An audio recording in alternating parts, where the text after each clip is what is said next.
আগামী শুক্রবার ওমানের মাস্কটে যুক্তরাষ্ট্রের সঙ্গে পারমাণবিক আলোচনায় বসতে যাচ্ছে ইরান। তবে দেশটি বরাবরই হুঁশিয়ারি দিয়ে আসছে তাদের শক্তিশালী ব্যালিস্টিক মিসাইল কর্মসূচির, যা মধ্যপ্রাচ্যের অন্যতম বৃহৎ কোনো আলোচনার ক্ষেত্রেই রেডলাইন বা চূড়ান্ত সীমারেখা। ইরানের ক্ষেপণাস্ত্র সক্ষমতার সর্বশেষ বড় প্রদর্শন দেখা যায় ২০২৫ সালের জুনে ইসরায়েলের সঙ্গে ১২ দিনব্যাপী যুদ্ধে।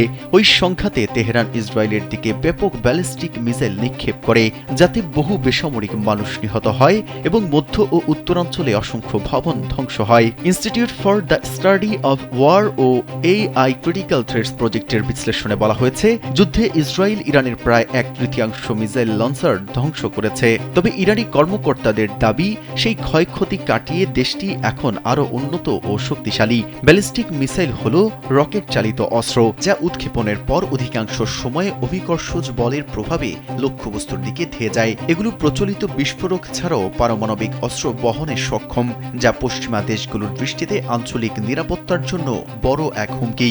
মার্কিন গোয়েন্দা তথ্যে বলা হয়, মধ্যপ্রাচ্যের সবচেয়ে বেশি ব্যালিস্টিক মিসাইল ইরানের। ইরান নিজেই পাল্লা ২০০০ কিলোমিটারের মধ্যে সীমাবদ্ধ রেখেছে, যা ইসরায়েল পর্যন্ত পৌঁছাতে যথেষ্ট।